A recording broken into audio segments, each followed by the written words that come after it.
So apparently, Kristi Noem's having an affair with Lewandowski. And this is actually in the Wall Street Journal. We don't talk about this stuff on the channel, but they actually went over it extensively because it shows how much of a clown show this is. A pilot fired over Kristi Noem's missing blanket and the constant chaos inside DHS. So I guess we're sleeping with each other. We're managing contracts. We're flying around in our jets. No, seriously, that's like part of the story. And Noem and Lewandowski have been having an affair for years. This is back in 2023 that someone's writing about this. They say the Family Values Party, multiple sources, married Republican governor of South Dakota, Kristi Noem, has been having a year-long intimate relationship with former top Trump aide, Republican Corey Lewandowski. So there they are right there. I guess people have been talking about this for a while. And then I know it's a ridiculous story, right? But this is like how much of a clown show this is. Someone's writing this fascinating details here of the Noem-Lewandowski from this must-read story in the Wall Street Journal. Lewandowski and Noem, who are both married, have publicly denied the reports of the affair, but people said they do little to hide their relationship inside the government. Okay. In one incident, Lewandowski fired a U.S. Coast Guard pilot after Noem's blanket was left behind on a plane, according to people familiar with the incident. So they're having an affair that everyone knows about. And I guess when you leave a blanket and don't tell her, hey, this is your blanket, is that your blanket? Or whatever, you forget your blanket, and then they fire you. She really likes her blanket. It's weird. But quote, they eventually reinstated the pilot because no one else was available to fly them home. Okay, you're not fired. We forgive you. Just fly us home. It's weird, right? Noem routinely berated staff if she saw Holman on TV and kept track of both their appearances to make sure she was on TV more than him, according to people familiar with the matter. It really is a clown show over there. It's like competition on who can be on TV most. And don't forget my blanket. Here's the actual quotes from the Wall Street Journal here. I mean, this is what we're talking about. Lewandowski and Noem, who are both married, have publicly denied the reports of the affair, but people said they do little to hide the relationship, right? So I guess everybody knows. The DHS spokeswoman said the department, quote, doesn't waste time with salacious, baseless gossip. So I guess that's the quote there. And then they have this 737 plane they fly around in. It says the pair have lately been using a luxury 737 MAX jet, okay, with a private cabin in back for their travel around the country, according to people familiar with the matter. DHS is leasing the plane, but it is the process of acquiring it for approximately $70 million. DHS has previously used other planes through the Coast Guard or other agencies for the Secretary's use. And I think Patel does this kind of stuff as well, like, you know, basically use tax dollars and fly around and party it up. It's, you know, and I mean, what can I do? I can cry, I can scream, I can get angry. I mean, we should be upset on this stuff. And it's, I mean, like I said, I don't know what else to say. It's so absurd. I know MAGA will ignore these kind of things. But just imagine if like Obama was having an affair and you find out that you're using taxpayer dollars to fly around a luxury jet with his girlfriend. Just imagine that, how the news stories they would have. And it's not just that. It's like the comparing TV. Oh, that guy's on TV more than me. You need to get me on. What are you doing? And I guess I read through it, and I guess Trump doesn't really like this kind of thing. Whole thing's ridiculous. This is Noem. She's tweeting out today. Just signed the last contract for the purchase of steel wall. Build, baby, build. And that was actually part of the article, too. They were talking about how her and Lewandowski keep a tight rein on, you know, how contracts are done. So then that would mean, you know, if you want to get government contracts, you got to go through them, essentially. So they have a lot of power with that. And then you're getting budget through Trump's big, beautiful bill. So this is who these people are. They're in it for themselves.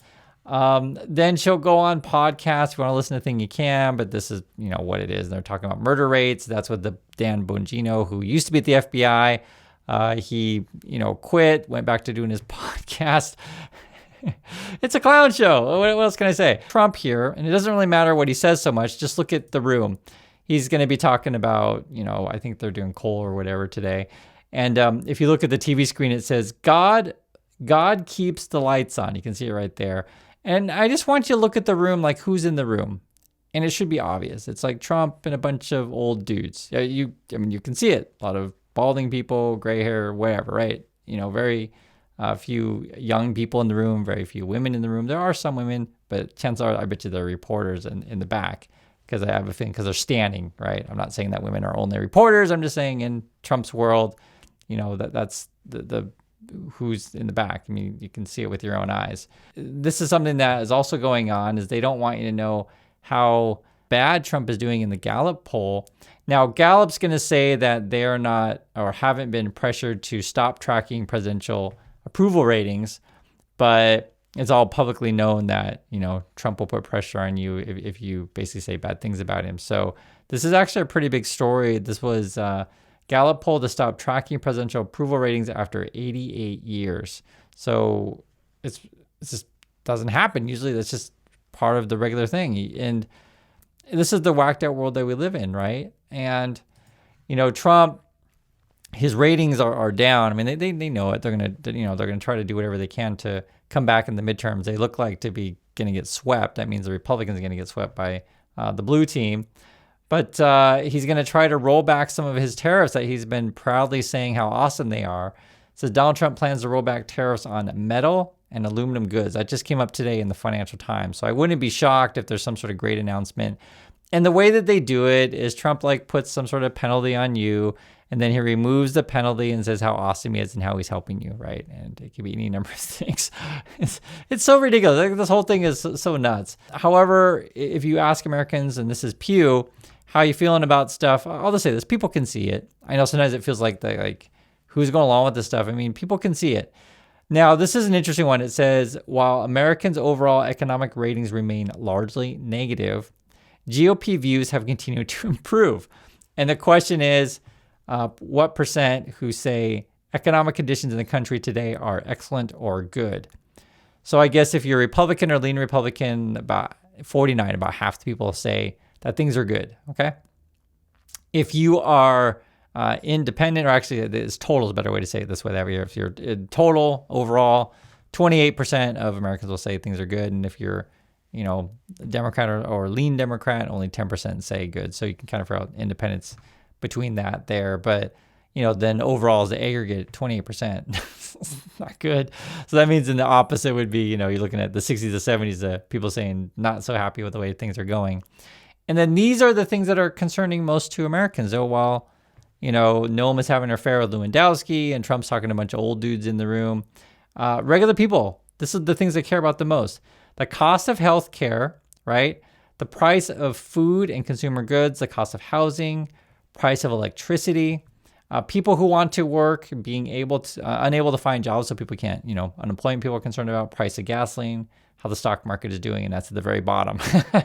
So it's really funny because this is in ranking order of what's most important to people to what's not as important, right? So healthcare being the number one thing that people care about, right? And then food and housing, which makes sense, and then electricity.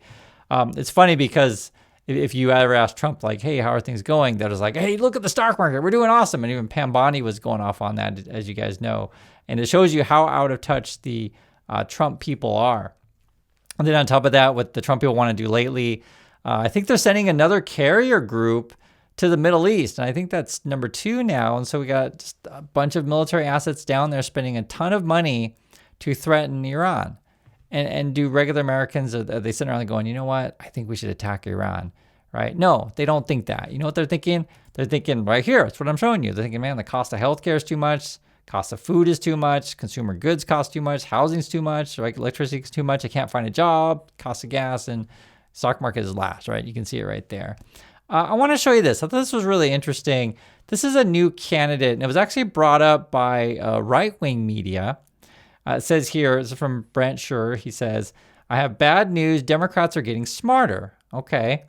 Yes, this woman running as Dem in Virginia is probably just as radical as Abigail Spanberger, but this just came across my Instagram feed, and casually watching it, I didn't even know it was a Democrat. It was just a great video. All right, let's take a look at it. We'll take a look together. I want to see what you guys think. Do you think it's a great video and a campaign ad? Sworn into Congress, I'll be the youngest mom to have ever served. And I'm not telling you that to brag. It's because it's ridiculous. I mean, Do you know the youngest dad Tiv ever served? Yeah, exactly. Hi, I'm Elizabeth. I'm a former tank commander in the United States Army, and I'm a 29-year-old mom raising 4 young kids. My oldest actually turns 5 today. Some of them I grew myself, and others I have the privilege of being their foster mom. I'm running for Congress in Virginia to flip the seat blue from an out-of-touch man who's held it for over 20 years. He doesn't know what life is like for us. I do. Sure, I could come on here and I could read off my professional resume full of big titles and degrees, but you know the saying, if you want something said, ask a man. If you want something done, ask a woman. And my lived experience matters just as much as what's on my professional resume. Because I know daycare is unaffordable. I know buying a house is so far down the American dream, most of us will never see it. I am living this every day. I remember what it was like not being able to find formula in the grocery store, being terrified because I had a newborn at home. I know this reality because I live it. And if we want to fix it, we cannot elect politicians who are being paid for by these same companies that are making everyday life unaffordable for you and for me. I know our future is worth fighting for. And moms, we get the job done. Let's go, Virginia. I mean, I'll just say this. It comes across as just a regular person to me, which is a good thing, right? Because that's why I showed you the room of Trump and a bunch of old, dudes and out of touch. And Trump, always brags about gold ballrooms, and he goes to his golf course and has his big lavish parties. I mean, I just want a regular person who actually gets how regular people live and vote in ways that benefit regular people, right? And, this particular person, I don't know much about her. I looked at her website a bit. Seems fine to me. I mean, compared to Trump, I mean, just regular people that gets it. And I also want to show you this. This is something that the right-wing person didn't point out, but I saw it also. Just have a different view of her. Her name is Elizabeth Dempsey Baggs, and she says, "We have a fight ahead of us, and it is one I am ready to take on. Let's go, Virginia." Let's watch a little bit together here. Hi, I'm Elizabeth, and I wear a lot of hats.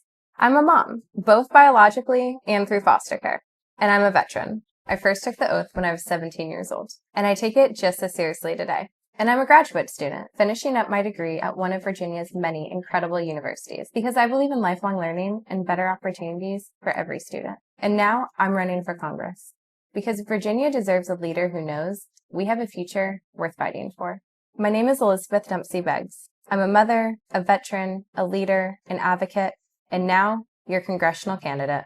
And the main takeaway I want you to get from this is that, I think there's a lot of people out there who are seeing this whole crazy, whacked out, Donald Trump and Elon Musk and these billionaires trying to take over everything, and hopefully get back to just a grassroots kind of democracy where just regular people in your community say, you know what, I want to, represent my district. I want to represent my state.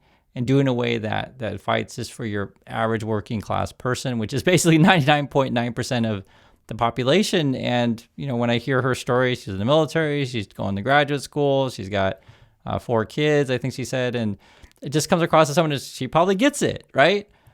People like Trump and Musk are just like completely out of touch with your average person, or people in Trump's administration are just off flying on jets, having affairs, these kind of things.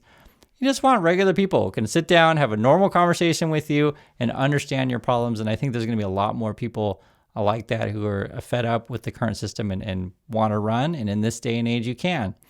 So that's my thoughts on it. So I'd like to hear yours, and I'll catch you on the next video.